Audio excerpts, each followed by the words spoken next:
이스라엘이 땅을 분배하다가 잠시 머뭇거립니다. 18장에 보면 1절에 보면 이스라엘 자손의 온 회중이 실로에 함께 모여 거기에 회중의 성막을 세웠더라. 그 땅이 그들 앞에서 정복되었으나 이 회중의 성막, 하나님의 성막을 이 실로에 모여서 실로에다가 세웁니다. 그 전까지 이 성막은 어디에 있었냐면 길갈에 있었어요. 그죠? 여리고를 요르단강을 건너면 바로 여리고인데 여리고에서 조금 올라가서 길갈에 진을 치고 거기에 성막이 있었습니다. 근데 성막을 지금 길갈에서 지금 실로로 지금 옮겼습니다. 여호수아 5장에 보시면 여호수아 5장 8절에서 10절을 보시면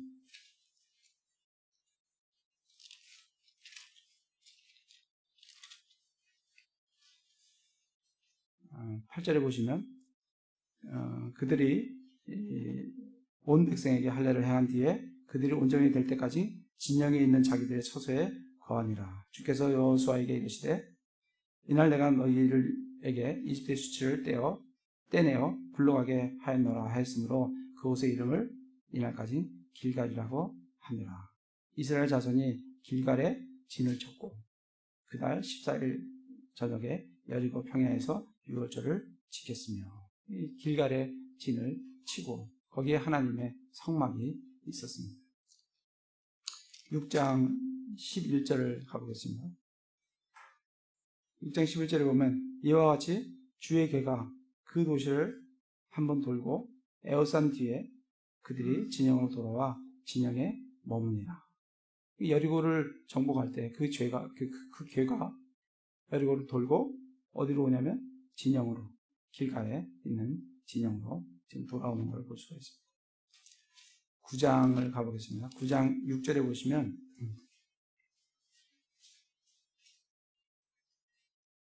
그들이라는 것은 기브온 사람들이죠.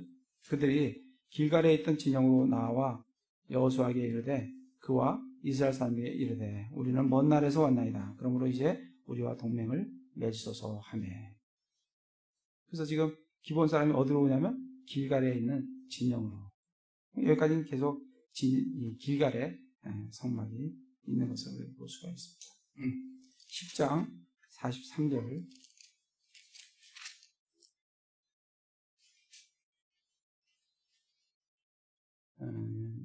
43절을 보면 여호수아가 온 이스라엘을 건드리고 길갈에 있던 진영으로 돌아왔더라. 그리고 이제 전쟁을 하고 남쪽 지역을 다 정복한 다음에 돌아온 곳이 이제 길갈에 있는 진영으로 돌아왔습니다. 근데 이제 이 길갈에 있던 성막을 어디로 옮기냐면 실로로 옮깁니다. 근데 실로는 어느 지파 땅이냐면 에브라임 지파 땅이에요. 나중에 지도를 한번 확인해 보시면 에브라임 지파 땅이에요. 다시 말하자면 하나님의 성막이 있는 곳이 이스라엘의 중심이에요. 그래서 전쟁을 다 마치고 땅을 분배할 때까지 길갈에 있었어요. 근데 이제 유다 지파, 에브라임, 므낫세 지파 땅을 나눈 다음에 그 길갈에서 어디로 옮기냐면 실로로 성막을 옮기게 됩니다. 다시 말하면 이제 에브라임 지파에 있는 실로, 거기가 중심지가 된다는 겁니다. 그래서 이제 여호수아가 에브라임 지파니까 에브라임이 이제 주도해서 이스라엘을 이끌어 가게 되는 것을 볼 수가 있습니다. 그래서 늘 이 하나님의 성막이 어디에 있느냐, 그게 굉장히 이스라엘에게는 굉장히 중요해요. 그 성막 주위로 이스라엘 사람들이 모여 진을 치기 때문에 그렇습니다. 사무엘상을 한번 가보겠습니다. 사무엘상 4장에 보시면 4장 1절에서 3절을 보겠습니다. 사무엘의 말이 온 이스라엘에게 이르니라. 이제 이스라엘은 나가서 블레셋 사람들과 싸우려고 에벤에셀 옆에 진을 치고 블레셋 사람들은 아벡에 진을 쳤더라. 지금 블레셋과 지금 전쟁을 하려고 에벤에셀에 진을 딱 쳤어요. 블레셋은 아벡에 진을 쳤습니다. 근데 2절에 보면 이스라엘이 블레셋 사람들에게 패합니다. 그러니까 이 백성들이 4절에 보면 이 백성이 사람을 실로에 보내었으니 이것은 그들이 그 그룹들 사이에 거하시는 만군의 주의 언약궤를 거기로 가지고 오면 전쟁에서 승리할 거다라고 해서 실로로부터 어디로? 지금 진을 치고 있는 그 에벤에셀로 지금 언약궤를 가지고 오는 것을 볼 수가 있습니다. 근데 11절에 보면 하나님의 궤는 빼앗기게 되죠. 그래서 5장 1절에 보면 이 블레셋 사람들이 하나님의 궤를 빼앗고 그 에벤에셀에서 아스돗으로 그걸 가져가게 됩니다. 그래서 하나님의 궤는 길갈에서 실로로, 실로에서 에벤에셀로, 에벤에셀에서 지금 아스돗으로 이렇게 지금 옮겨가는 걸 볼 수가 있습니다. 8절에 보시면 그러므로 그들이 사람을 보내어 블레셋 사람들의 모든 귀족들을 모으고 이르되 우리가 이스라엘 사람의 하나님 궤를 어떻게 처리하랴 한즉 그들이 대답하되 이스라엘 하나님의 궤를 가드로 옮겨 가라 하므로 그들이 이스라엘 하나님 궤를 거기로 옮겨 갔다. 그래서 이제 아스돗에서 또 어디로 옮겨요? 가드로 이렇게 옮깁니다. 그리고 10절에 보면 그들이 하나님 궤를 에그론으로 보내니라. 거기서 또 에그론으로 또 옮기게 됩니다. 그래서 6장 1절에 보면 그 궤가 블레셋 사람 지방에 7달 동안 머무르게 됩니다. 그러다가 하도 이 궤가 있는 게 축복이 아니에요. 이 궤로 말미암아 온갖 질병이 생기고 힘들고 괴로움을 당하는 블레셋 사람들이 이거를 다시 이스라엘로 보내기를 원해서 6장 14절에 보면 수레로 실어서 베스메스 사람 여호수아의 밭에 글로 보내게 됩니다. 그래서 이 궤가 어디로 돌아오냐면 베스메스로 다시 돌아오는 것을 볼 수가 있습니다. 그리고 그 베스메스에서 돌아온 그 궤가 21절에 보면 그들의 사자들은 기럇 여아림 거주민들에게 보내어 이르되 블레셋 사람들의 주의 궤를 도로 가져왔으니 너희는 내려와서 그것을 너희에게로 가져가라 하니라 하고 전가를 보내니까 7장 1절에 기럇 여아림 사람들이 와서 주의 궤를 가져다가 어디다 두냐면 아비나답의 집에 들여다 놓습니다. 그래서 2절에 보면 그 궤가 기럇 여아림에 거하고 그 기간이 20년 동안 있었다고 말씀을 해주고 계십니다. 그러다가 사무엘 하를 가보겠습니다. 사무엘 하 6장에 보시면 6장 1절부터 3절을 보겠습니다.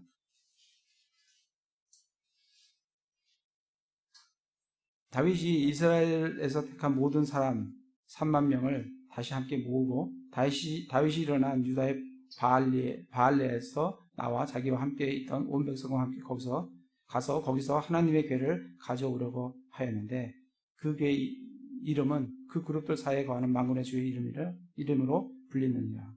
그들이 하나님의 궤를 새 수레에 싣고 기브아에 있던 아비나답의 집에서 거기에 20년 있었죠. 20년 있다가 그 궤에서 궤를 가지고 나오는데 아비나답의 아들들인 우사와 아이호가 그 새 수레를 모니라.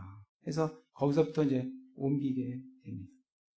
그래서 그 옮기다가 우사가 죽게 되고 10절에 보면 이에 주의 궤를 옮겨 자기에게로 곧 다윗의 도시 안으로 가져가려 하지 아니하고 궤를 옆으로 돌려 가드 사람 오벳에돔의 집으로 가져가요. 그래서 오벳에돔 집으로 갔다가 거기에서 이제 16절에 보면 주의 궤가 다윗의 도시로 나중에 들어오게 됩니다. 다윗의 도시는 어디냐면 예루살렘이 다윗의 도시입니다. 그래서 괴가 돌아서 블레셋에 갔다가 다시 돌아서 이제 예루살렘. 그래서 예루살렘이 이스라엘의 중심지가 또 되는 걸 우리가 볼 수가 있습니다. 이 지도책 있으신가요? 지도책 보시면 27페이지를 보시면은 거기 보면 아주 상세하게 그 내용들이 잘 나와 있습니다. 거기 보면 요르단강이 옆에 보면 길갈이 있죠. 길갈에서 실로로, 실로에서 에베네셀로, 그죠? 거기서 아벡에서 전투를 하다가 거기서 아스도스로, 가드로, 그다음에 에그론으로, 그리고 베세메스로, 그리고 기럇 여임으로 갔다가 거기서 이제 예루살렘으로 오는 걸 볼 수가 있습니다. 그래서 이렇게 실로에다가 지금 이스라엘 사람들이 다시 여호수아로 와서 실로에다가 이들의 생막을 세웠다는 것은 이제 중심이 길갈에서 실로로 옮겨졌다는 것을 이제 볼 수가 있습니다. 그래서 이제 실로로 이제 옮겨졌습니다. 다시 여호수아 18장으로 오겠습니다. 1절에 보면 이스라엘 자손의 회중이 실로에 함께 모여 거기에 회중의 성막을 세웠어요. 세우고 그 땅이 그들 앞에서 정복되었으나 성경에서는 그 땅은 이미 정복이 다 됐어요. 31명의 왕을 다 죽이고 다 정복을 했습니다. 그리고 지금 분배를 지금 시작을 하고 있는데 하나님께서 이렇게 말씀을 하십니다. 18장 2절에 보면 이스라엘 자손 가운데 아직도 7지파가 자기들의 상속세전을 받지 못한 채 남아 있었으므로 땅은 다 정복됐는데 상속재산은 받지 못했어요. 왜 못 받았냐면 3절을 보면 여호수아가 이스라엘 자손에게 이르되 너희가 어느 때까지 주 너희 조상들의 하나님께서 너희에게 주신 땅을 소유하러 가기를 늦추려느냐. 땅은 정복은 됐는데 지파가 그것을 소유하지 않는 걸 볼 수가 있습니다. 소유하러 가려고 하지를 않아요.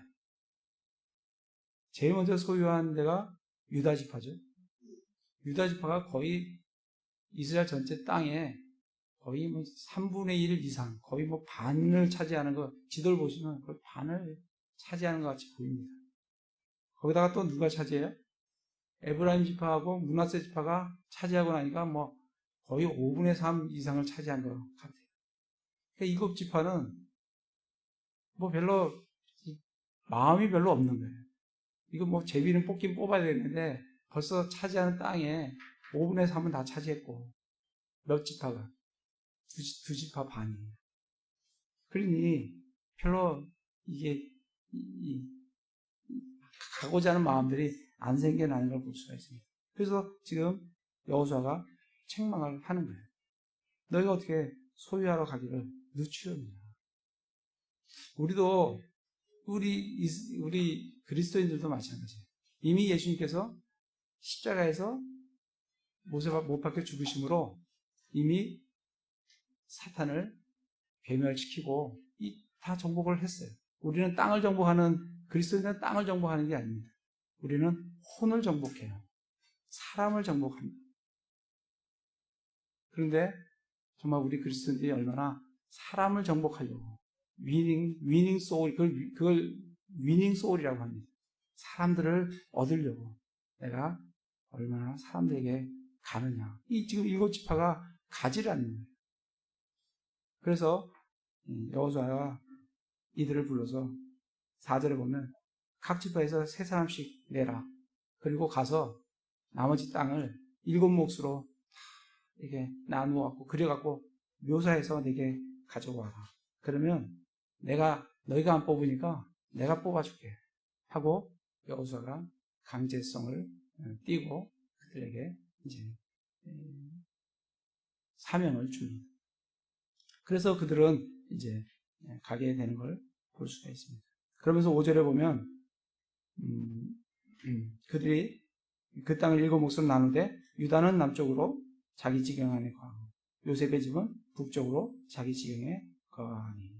유다는 아래쪽에, 남쪽에, 그리고 요셉은 북쪽에. 그래서 이게 나중에 이스라엘을 남북으로 나누는 그런 어떤 실마리를 주게 됩니다. 그래서 남유다, 북이스라엘. 그래서 남유다의 주는 유다 지파, 북이스라엘의 주는 에브라임 지파. 이렇게 나누어지는 걸 볼 수가 있습니다.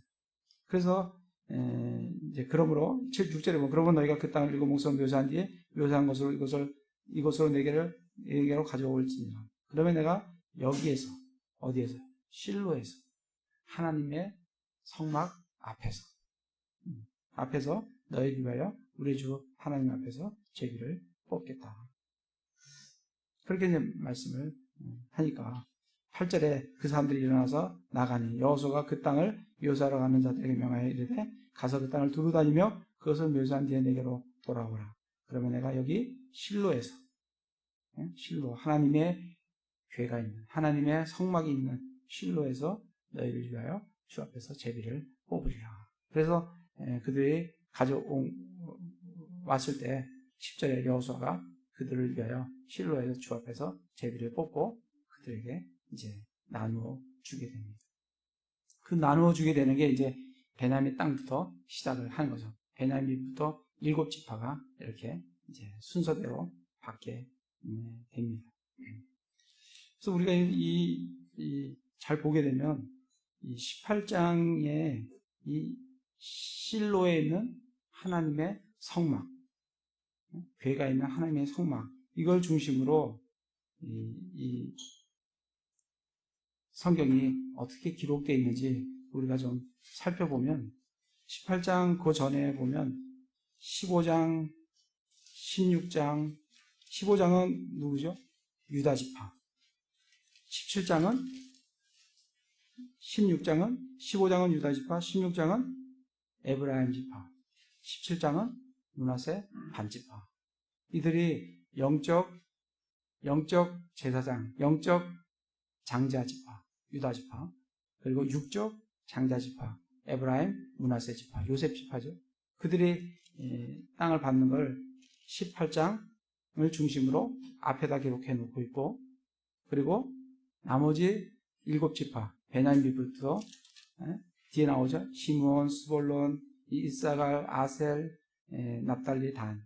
이 7지파를 그 실로 다음으로 이렇게 성막을 중심으로 그 전에 장자지파들, 그리고 그 다음에 나머지 7지파를 이렇게 배치를 하는 걸 볼 수가 있습니다. 그리고 유다지파 앞에는 14장에 가보시면 유다지파 앞에 언급하기 전에 하나님께서 누구를 언급하냐면 갈렙을 언급합니다. 그리고 19장 맨 끝에 가면 누구를 언급하냐면 하나님께서 여호수아를 언급을 합니다. 그래서 갈렙과 여호수아가 그걸 또 싸고 있어요. 이 두 사람은 정탐할 때 믿음의 영웅들을 하나님께서 갈렙을 맨 앞에 그리고 여호수아를 맨 뒤에 이렇게 쌓아 놓고 있고, 그 다음번에 보면 13장을 보시면 13장에는 제일 먼저 무슨 얘기가 나오냐면 정복할 땅 이렇게 나오면서 13장 8절에 보면 요르단 동쪽에서 나누어진 땅 2지파 반이죠. 므낫세 반지파와 그리고 갓지파와 르우벤 지파의 얘기를 앞에다 먼저 서두에 꺼내시고, 맨 끝에는 그러니까 므낫세 반지파 2지파 반은 이미 동쪽에서 상속제사산을 받은 지파들, 맨 마지막에는 20장 21장에는 상속제사를 받을 필요가 없는 레위 지파들.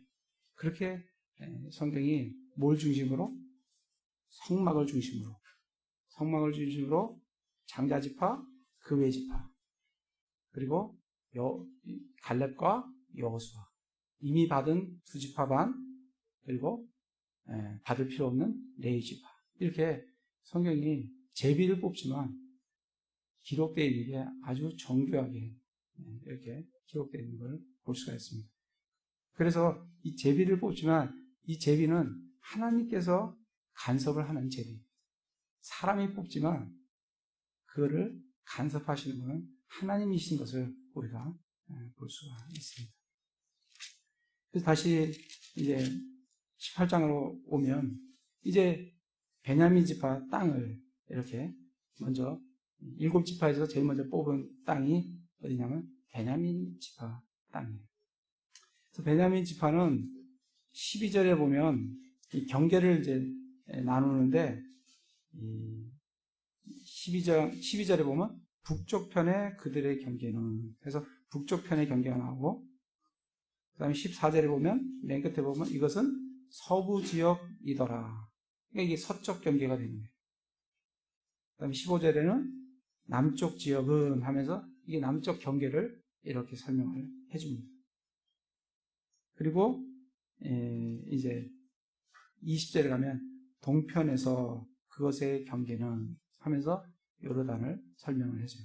이게 유다 지파를 할 때도 그랬고 에브라임 할 때도 그랬고 유사하게 그렇게 지역을 설명을 해주고 있습니다. 그래서 그렇게 읽으시면은 그렇게 어렵지 않게 읽으실 수 있을 겁니다. 그래서 우리 한번 스크린 띄어서 한번 보도록 그렇게 하겠습니다. 요게 보면 요게 이제 베냐민 지파입니다. 그래서 베냐민 지파를 어떻게 성경에서 묘사를 하고 있는지 18장 12절에 보면 북쪽 편에 그들의 경계는, 북쪽 편이니까 이렇게 되겠죠. 이게 북쪽 편입니다. 이게 서쪽이고 이게 남쪽이고 이게 동쪽이 되는 겁니다. 그래서 성경을 잘 보십시오. 12절에 보면 북쪽 편에 그들의 경계는 요르단에서부터, 그러니까 요르단이 여기니까 여기서부터 시작을 하는 겁니다. 요르단에서부터 시작하여 북쪽 편에 여리고 옆으로 올라가서 서쪽으로 산지를 지나 올라가고, 서쪽에 산지, 이 서편 산지가 있어요. 산지로 올라가고, 그 다음에 또 거기서 나가 베아웬 광야에, 벳아웬 광야, 황무지가 여기 있습니다.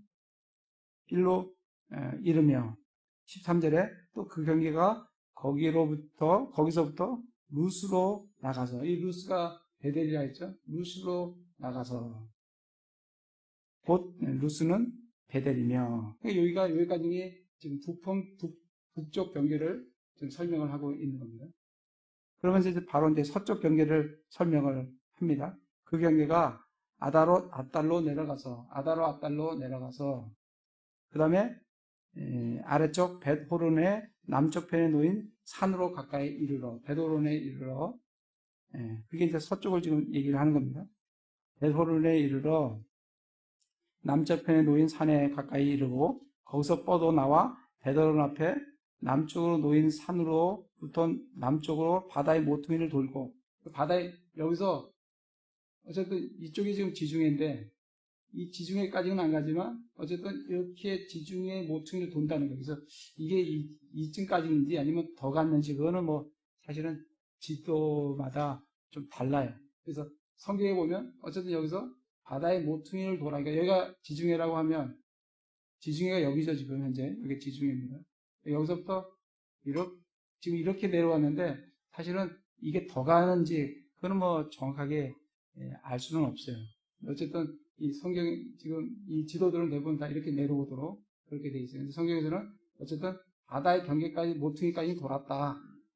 바다까지는 가지 않았지만 그 근처까지 갔다. 이렇게 이제 설명을 하고 있는 겁니다. 그래서 모퉁이를 돌고 거기서 나가 유다 자손의 도시인 기랏바알 곧 기랏 여아렘에 여기에 이르렀다. 그렇게 이제 말씀을 해주고 있습니다. 그래서 그것이 뭐라고요? 서부 지역이다. 이쪽이 서쪽이니까요. 서부 지역이다. 이렇게 이제 설명을 하고 있는 거고. 그 다음에 15절에 가면 남부 지역은 하면서 이제 남부 지역은 여기서부터 이렇게 설명을 해주고 있는 게 15절부터입니다. 기랏 여아렘의 끝에서부터 시작하여 여기서부터 시작을 하는 거죠. 시작해서 그게 서쪽으로 나가 넵도와 우물에 이르고, 넵도와 우물이 여기 있습니다. 넵도와 우물에 이르고 북쪽으로 거인의 골짜기 골짜기에 있는 산 곳 흰놈의 아들 골짜기 앞에 있는 흰놈의 아들 골짜기가 여기네요. 여기고 골짜기를 내려가서 남쪽으로 여부스가 어디냐면 예루살렘이 여부스입니다. 여부스에 이르고 그 다음에 옆으로 이르러 엔로겔로 내려가고 엔로겔이 여기 있네요. 그렇게 해서 이쪽으로 쭉 올라간다는 겁니다. 그래서 거기 보면 루벤의 아들 보안의 돌이 있는 곳까지 내려가 북쪽을 향해 아라바의 맞은편을 지나 아라바로 내려가고 그 경계가 북쪽으로 베도글라 여기 베도글라 여기 있어요. 여기 올라가고 이렇게 사해 꼭지점까지 이렇게 내려오는 이 경계가 이제 남쪽 경계다 이렇게 설명을 해주고 있습니다. 그리고 이제 20절에 가서 19절에 보면 그렇게 나와 있죠. 염해 북쪽 만에 이르렀나니 그러니까 요 꼭지점에 이르렀다니 그러니까 여기까지 이렇게 내려오는 거죠. 그리고 이제 20절에 보면 동쪽 편에서 그것의 경계는 요르단이다. 이 동쪽 경계는 간단해요. 이 요르단이 동쪽 경계. 지금 그걸 지금 설명을 하고 있는 거예요. 여기서부터 이렇게 내려와서 서쪽 경계, 그리고 이렇게 남쪽 경계, 그 다음에 동쪽 경계. 이렇게 지금 설명을 해주고 있는 게 지금 그 베냐민 땅입니다. 19장부터는 지금 이제 이게 보면 이 유다 지파가 굉장히 커요. 유다 지파가 거의 뭐 3분의 1도 넘죠. 거의 반 정도 되는. 그러니까 여기 땅을 다 점령하고 에브라임이 이만큼 하고 므낫세가 이만큼 하고 나머지는 뭐 베냐민 지금 조금 아까 설명한 대로 이만큼 하고 나머지 땅이 이제 이거예요. 이게 이제 나머지 지금 반하고 그래서 이제 19장에 보면 시므온 땅이 있죠. 시므온 땅은 여기 있습니다. 유다 지파 자기의 영역을 차지 못하고 유다 지파 안에 시므온 지파가 들어가 있습니다. 여기 시므온은 여기에 있어요.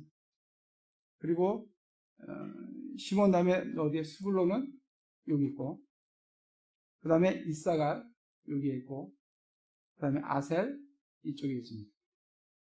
그 다음에 납달리 이 단은 여기서 얻었는데 나중에 단에 대한 말씀을 보면 47절에 보면 단 자손의 지경이 그들에게 너무 적게 뻗어 나갔으므로 단 자손이 올라가 렛셈과 싸워 그것을 빼앗되 칼날로 쳐서 그것을 소유하여 그 안에 거하며 자기들 조상 단의 이름을 따라 렛셈을 단이라 부릅니다. 그게 렛셈이 여기 있는데 여기를 지금 쳐서 얻어서 요거를 단이라고 했다. 그렇게 들어가 있습니다. 이제 특이한 거는 시므온이 자기의 영역을 갖지 않고 이 유다 지파 안에 영역을 갖는 걸 볼 수가 있습니다.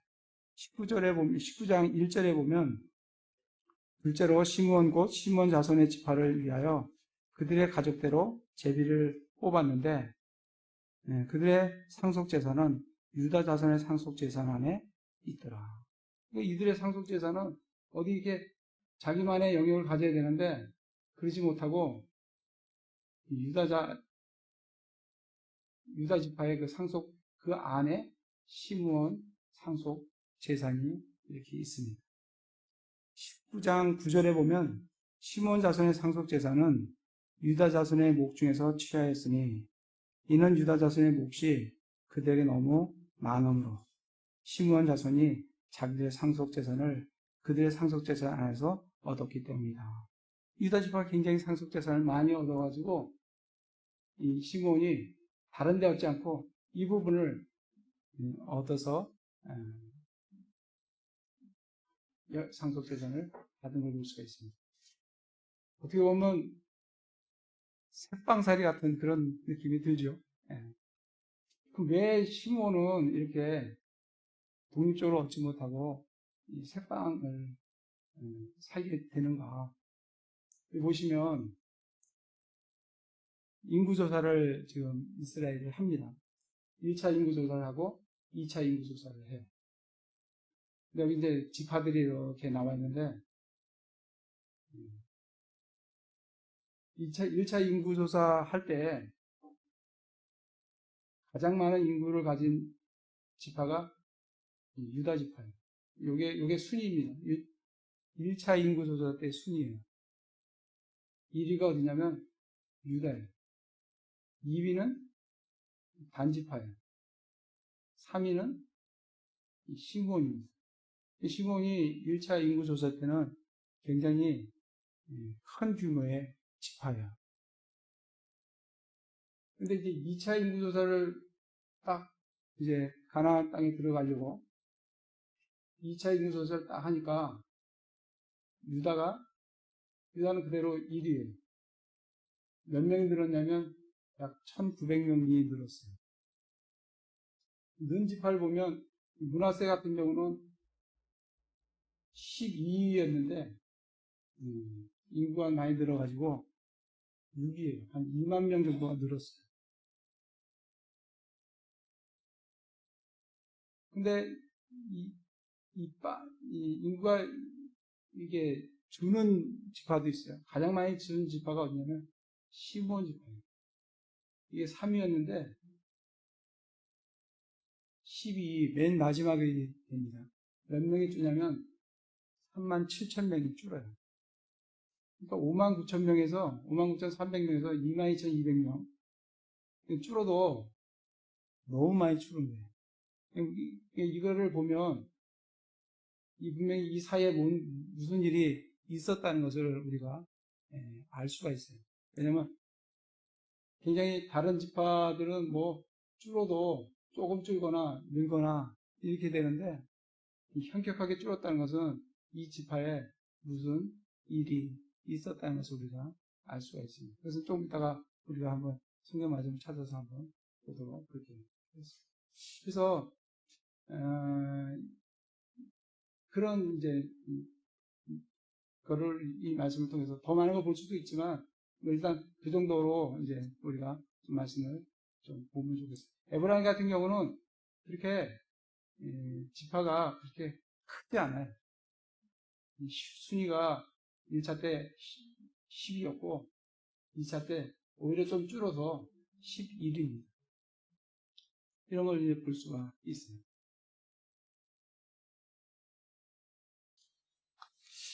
그래서 시므온 지파가 왜 이렇게 많이 줄었나? 그리고 왜 시므온 지파는 자기의 그 영역을 지파의 영역을 갖지 못하고 그렇게 유다 지파 안에 색방사에 같이 그렇게 얻을 수밖에 없는가? 왜 그리고 인구가 이렇게 현격하게 줄었는가? 민수기 25장을 한번 가보겠습니다.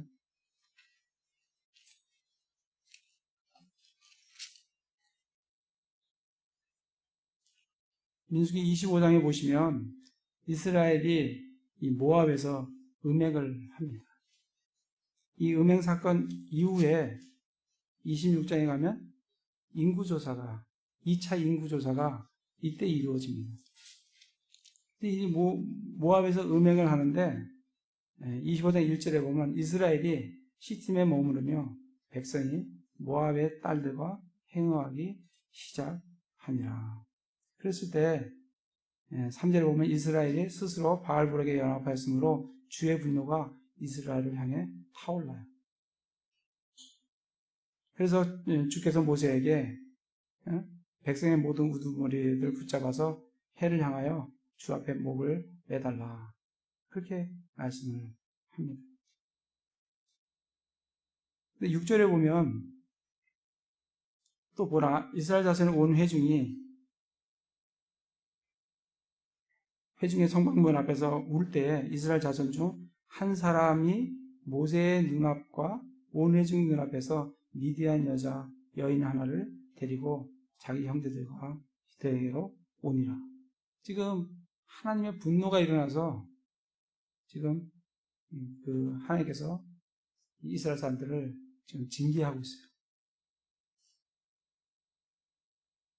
우두머리를 매달고 서로 죽이고 그렇게 지금 징계를 하고 계시는데 지금 모세의 눈앞과 온 회중의 눈앞에서 미디안 여인을 데리고 자기 형제로 오는 이스라엘 사람이 있다. 그래서 그때 죽은 사람이 9절에 보면 그 재앙으로 죽은 자가 24,000명이에요. 근데 그 14절에 보면 죽임을 당한 이스라엘 사람, 곧 그 미디안 여인과 함께 죽임을 당한 자의 이름은 시므리인데 그는 살루의 아들이요 시므온 족속 가운데 주요 가문의 통치자며. 그래서 이 성경에서는 우리에게 이때 이 모압에서 음행을 했을 때 가장 주도적인 지파가 시므온 지파였다는 걸 우리에게 암시로 가르쳐 주고 계십니다. 그렇기 때문에 이때 엄청 죽었어요. 그러다 보니까 다른 지파들보다 현격하게 시므온 지파는 인구가 아까 3만 몇 명이 줄었죠. 3만 몇 명이 줄어버렸어요. 확 줄어버렸어요. 그러고 나서 26장에 가니까 이스라엘 인구 조사를 하게 됩니다. 그러니 이 인구가 확 줄은 그런 이유들을 우리가 이 말씀을 통해서 찾아볼 수가 있는데, 그렇기 때문에 시므온은 그러한 죄로 인해서 자기의 상속 유업이 자기 스스로 갖지 못하고 유다 지파 안에 그런 새빵살이 같은 그런 상속 유업을 갖게 되는 걸 볼 수가 있습니다. 우리 아까 이 그림을 쭉 보면서 여러분 어떤 생각이 드세요? 유다 지파 같이 거의 뭐 3분의 1, 2분의 1 그런 엄청난 상속 유업을 받는 그런 지파도 있어요. 반면에 에브라임과 므낫세 같은 지파, 이들도 상당히 많이 받았어요. 많이 받았는데 불평을 하는 거예요. 우리 지난주에 봤죠? 적다. 그렇게 불평하는, 많이 받았는데도, 상대적으로 많이 받았는데도 불평하는 그런 지파가 있어요. 또 반면에 아예 상속 유업을 얻으려고 가지 않는 7지파가 있어요.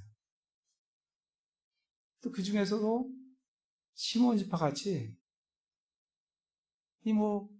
자기만의 상속 재산이 없고 남이 받은 상속 유업에서 그거 조금 얻어가지고 사는 시므온 지파 같은 데도 있어요.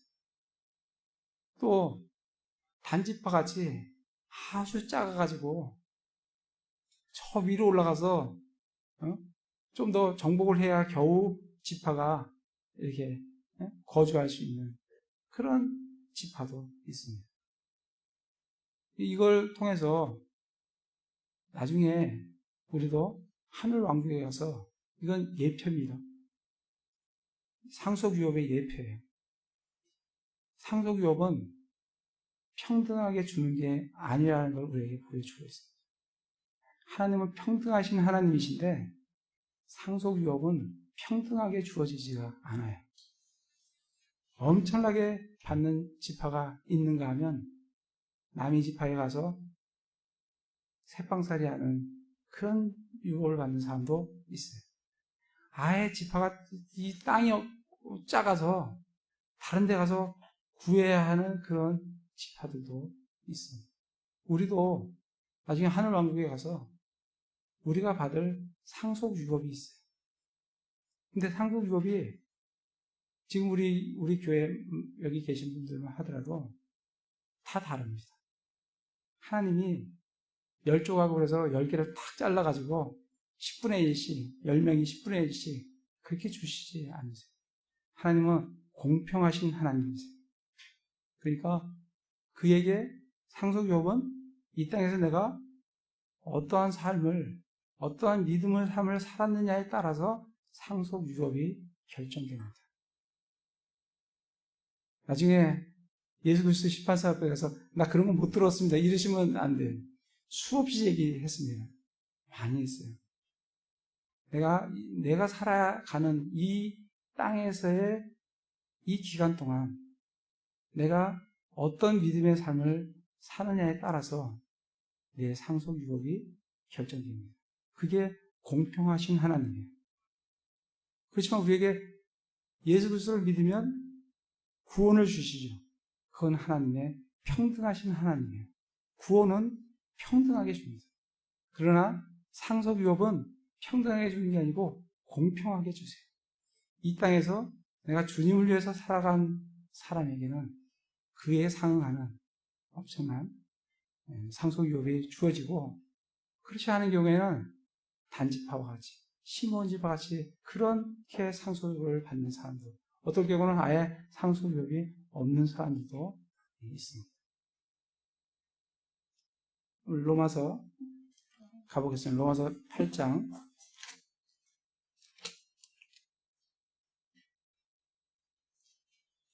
17절에 보시면 자녀이면 상속자, 곧 하나님의 상속자예요. 우리는 하나님의 상속자입니다. 그리스도와 함께하는 공동상속자예요. 우리가 그분과 함께 고난당하면 이것은 우리가 함께 영광도 받으려 합니다. 내가 이 땅에서 나를 위해서 사는 것이 아니라 그리스도를 위해서 사는 삶을 통해서 내가 그러한 고난을 받았다고 하면 하나님께서는 그 고난에 대해서 우리에게 충분한 보상을 해주신다는 거예요. 내가 이 땅에서 내 이 살아있는 이 날 동안에 내 삶을 어떻게 살아가느냐에 따라서 우리의 상속력이 달라진다는 겁니다. 디모데후서 2장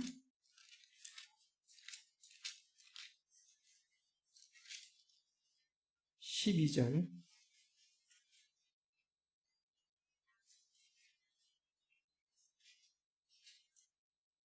우리가 고난을 당하면 또한 그분과 함께 통치하리라. 그러니까 고난을 당하면 통치한다는 거예요. 내가 주님과 함께 주님을 위해서 내가 고난을 당하면 그에게 뭐가 부여되냐면 통치권이 부여가 된다. 통치하리라. 우리가 그분을 부인하면, 내가 그분과 함께 고난받기를 내가 거부하면 우리 이 땅에서 그렇게 살 수 있어요. 난 주님이 하시는 그런 건 내가 고난받기는 싫고 구원을 받았으니 사는 건 내 만족을 위해서 살아가는 그런 삶을 살 수 있어요. 그러면 우리가 그분을 부인한다는 거예요. 그러니까 고난받기를 부인한다는 거예요. 예수님을 부인한다는 것이 아니고 고난받기를 부인하면 그분도 상속유업을 줄 때에 우리를 부인하시겠다는 거예요. 그러니까 주님을 위해서 고난받은 사람은 주님께서 그 고난에 대한 분명한 상속유업을 보상을 주시겠다고 말씀을 합니다. 에베소서 가보겠습니다. 에베소 1장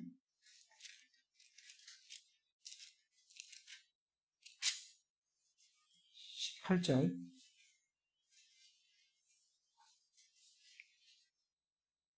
그래서 이 사도 바울은 이 너 이렇게 기도하라 하면서 그 기도 내용 중에 하나가 뭐가 들어가 있냐면 너의 지각의 눈을 밝히사. 눈이 떠져야 돼요. 이 하나님 말씀을 보면서 지각의 눈이 열려야 돼요. 뭐가 이 땅에서 가장 소중한 건지. 그게 눈이 안 열리면 헛된 것만 쫓아가다가 나중에 하나도 하나님께 받지 못하는, 구원은 받지만 불 가운데서 받는 그런 삶을 살게 된다는 겁니다. 지각의 눈을 밝히사 그분의 부르심의 소망이 무엇이냐, 성도들 안에 있는 그분의 상속 유업의 영광이 얼마나 풍성합니다. 오늘 각 지파들이 받는 상속 유업 보셨죠? 여러분은 어떤 지파의 유업을 받고 싶습니까? 다들 유다 지파를 받고 싶지 않으세요? 받은 거 많아서 좀 나눠줄 수 있는 지파. 그분의 상속 유업의 영광이 얼마나 풍성하며 지각의 눈이 열려서 이 상속유업이라는 게 얼마나 크고 영광스러운 건지 지각의 눈이 열리면 내가 이 땅에서 어떠한 삶을 살아가야 될지 우리의 삶의 방향과 목표가 분명하게 설 줄 믿습니다. 그래서 그러한 분명한 말씀을 가지고 주님께 내 자신을 시간과 나의 재물과 그리고 나의 재능 이런 걸 주님께 드려서 정말 주님을 위해서 살아가셔서 정말 나중에 그리스도 심판서 앞에 섰을 때 정말 우리 화은의 침례교회에 있는 형제자매들이 정말 놀라운 상속유업을 받는 그러한 형제자매들 다 되기